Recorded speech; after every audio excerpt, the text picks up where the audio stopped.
Welcome back to Combat Mission Battle for Normandy for the 4th mission of the Scottish Corridor campaign. It's now the morning of the second day of Operation Epsom, the 27th of June, and we're switching over to the Argyle and Sutherland Highlanders.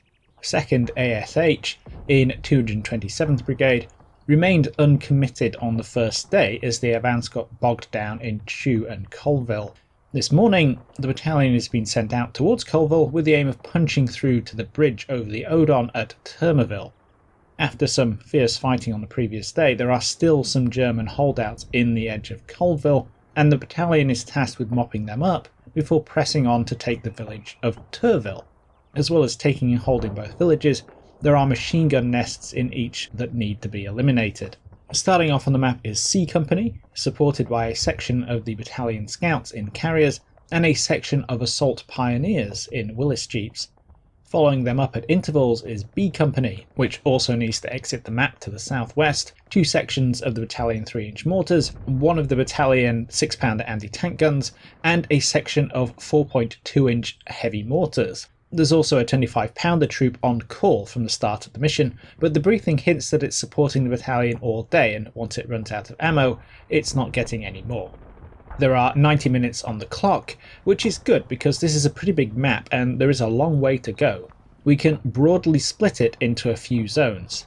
Out in front of the deployment area, across the railway, is a horizontal strip of orchards running from left to right, with the Colville objective on the far left. Beyond that, we have 3 vertical strips, a strip of open fields on the left, an off-centre dense strip consisting of a wood, the Bois de Colville, a farm, the Firm Grill Arm, and then the Tourville objective, and finally on the far right, another comparatively open strip. There is not a lot of tall bocage around. The field boundaries here are mostly low bocage, which presents an impassable obstacle, but considerably less cover and concealment. The ground is still wet from the day before, so that risk of vehicles bogging persists, and there is light fog blanketing the entire map. Weighing all this up, I think there are 2 basic directions I can go in. The first, and most obvious, is to operate from a central position in between the Bois de Colville and the railway line. From here I can punch left towards Colville through the orchards, and I can punch forward through the wood and the Firm Grill Arm to reach Tourville. This would avoid exposing my troops in the open fields on either flank, but these chunks of dense terrain are exactly where I would expect the enemy to set up his defensive positions. Bumping into them at short range, without the ability to achieve fire superiority before or during little knife fights, could be a high casualty exercise.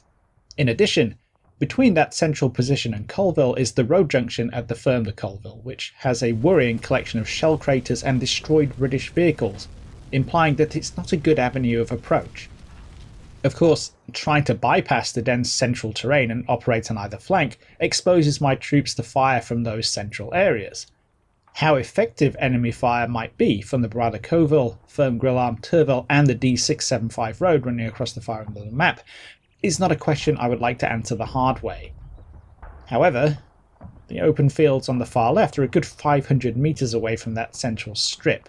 There are intervening terrain features in the tree-lined road, low bocage lines and wheat fields, and it's a little bit foggy. So maybe punching through Colville and then down that flank to the far road and hooking in to attack Tourville from the left is a better option than it appears, especially when synchronised with mortar and artillery support, including smoke. It was certainly very difficult to spot the Germans advancing across open wheat fields in the last mission, though the lay of the land and the low light conditions certainly made significant contributions there. The downside is that that whole area could be a huge fire sack, and if things go wrong, they will probably go very wrong very quickly, and the openness of the terrain will make it difficult to extricate any of my troops. Something like a tank popping up on the far road when I've got a company out in the open on the forward slope is a disaster waiting to happen. At least in the central wooden farm, the dense terrain can work as a barrier between my forces and the enemy. In other words, there's a lot that can go wrong with both options, but I think that, as appealing as it is, punching down the left is too high risk, high reward, and the more sensible choice is to go up the middle to Tourville. That still leaves Colville to deal with though, which is a job for C Company's 13 and 14 platoons, while 15 platoons screens their right flank in the direction of the Bois de Colville. Resistance is immediate. a wooden machine gun bunker opens up from the far side of the village, confirming my suspicions that attacking via the Fern the Colville would be a bad move, and soon after an MG42 in Colville's railway station joins in. Suppressing this single machine gunner proves to be a pain. 14 platoons base of fire in La Grande Ferme, just outside my deployment zone, is between 300 and 350 metres away, so a little too far to be really effective given the British reliance on massed rifle fire and the 30-round Bren. While 13 platoon advancing on the left has a tendency to go to ground in the wheat whenever they finish their bounds, where they can't see anything. Reaching the orchard up ahead closes the range and makes things slightly easier. Eventually the machine gunner is snuffed out by a lucky shot. There are more contacts in Colville though. Closing in, the first thing I want to do is occupy the railway station itself. This will allow me to isolate the orchard at the edge of the village, then hopefully exploit the tall bocage around that to get an L shape going that should help me clear out the rest of it. Occupying the MG gunners building with scouts from 14 Platoon's 2 section goes off without a hitch, but when the section HQ tries to move into the railway station itself, one of them finds a landmine. They're able to get out of the minefield without incurring any more casualties, but obviously going in through the one door on this side of the building is a bad move.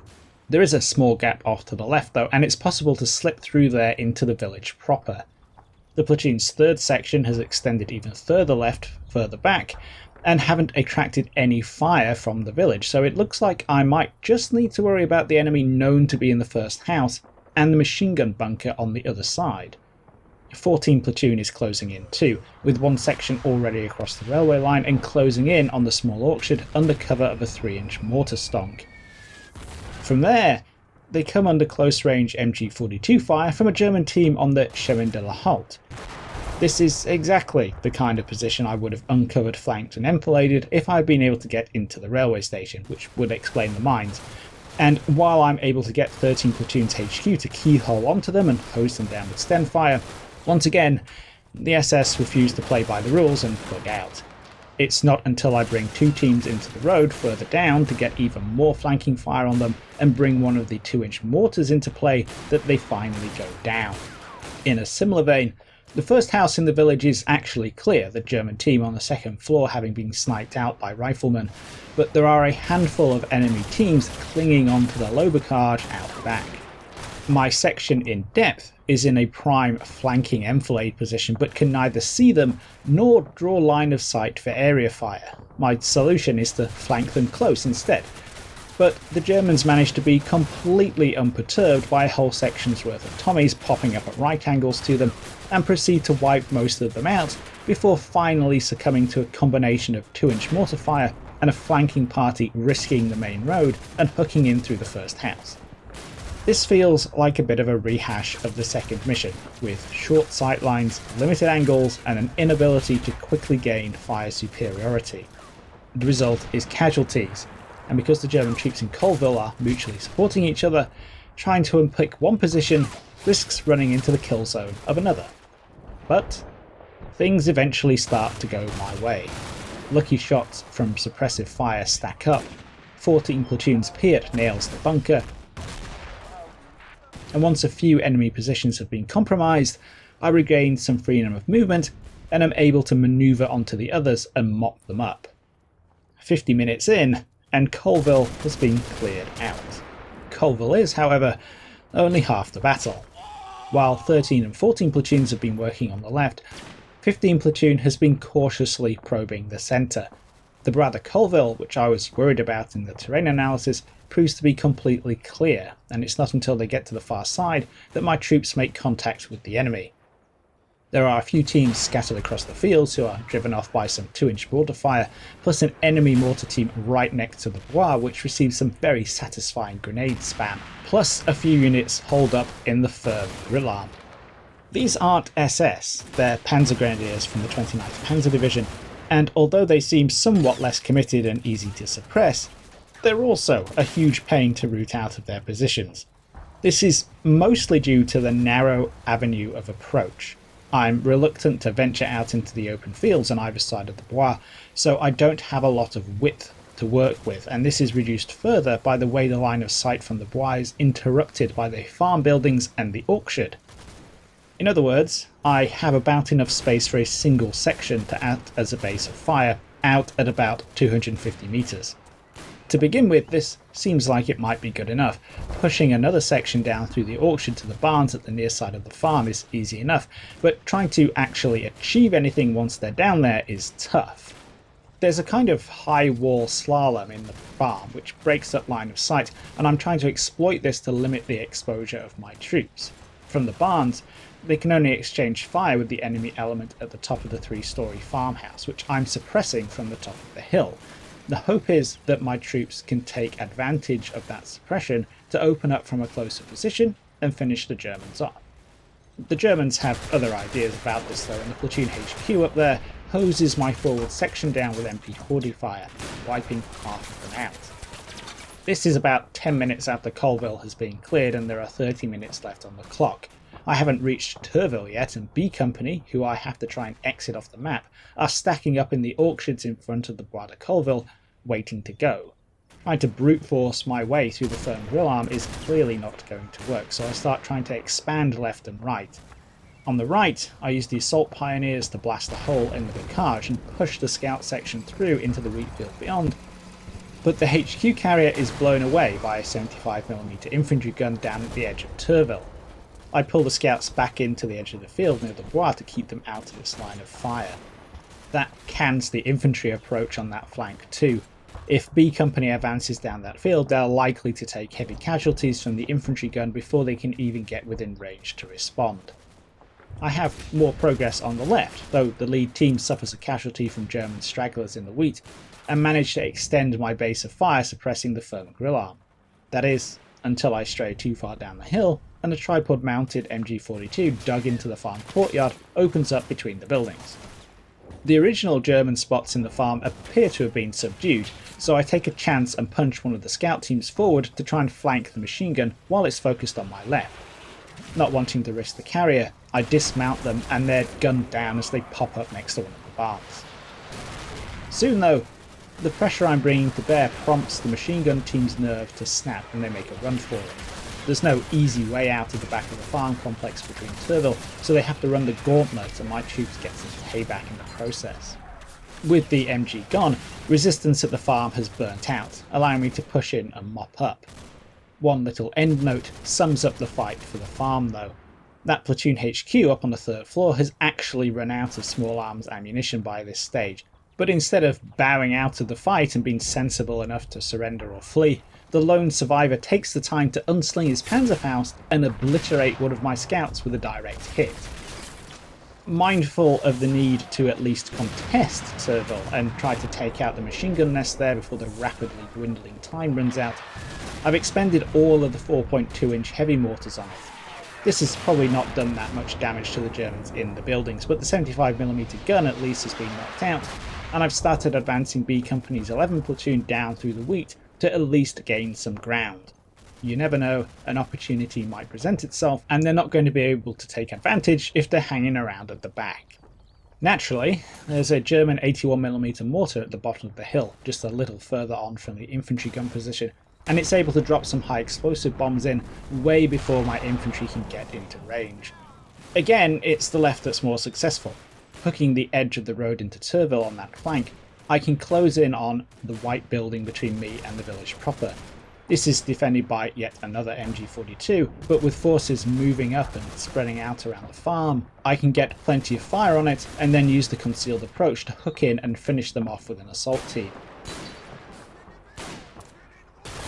This approach has also revealed the Tourmaville machine gun nest, and a Piat team I've been keeping forward for just such an eventuality is able to quickly get into position and knock it out.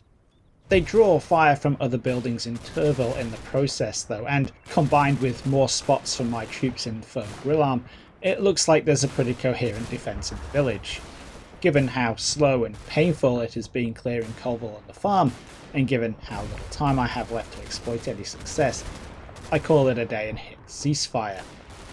The result is a major defeat. I've gotten 200 points for securing Colville and knocking out both machine gun nests, but the Germans have gotten 200 for holding on to Tourmaville and a whopping 550 because I didn't exit B Company.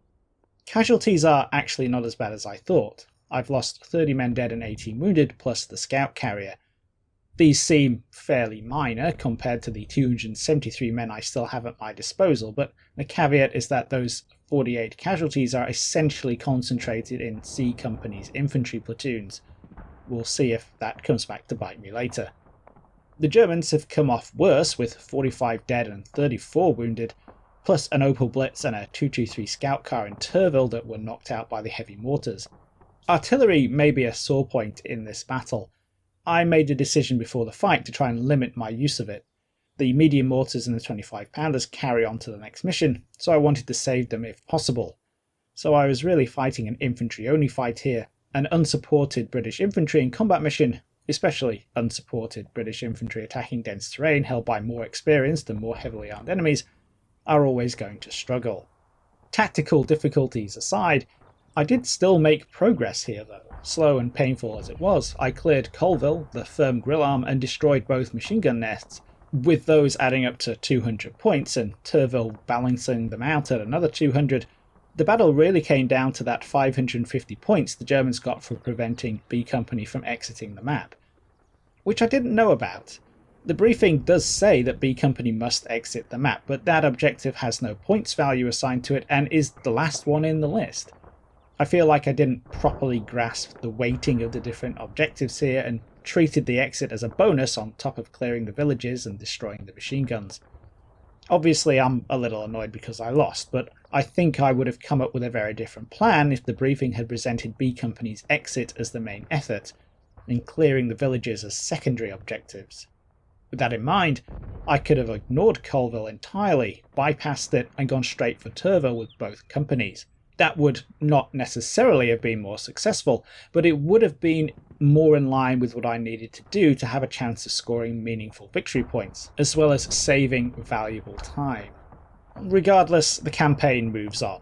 In the next mission, B Company is throwing out flank protection to the advance by seizing Modronville, and I'll get to use all the artillery I didn't use in this mission.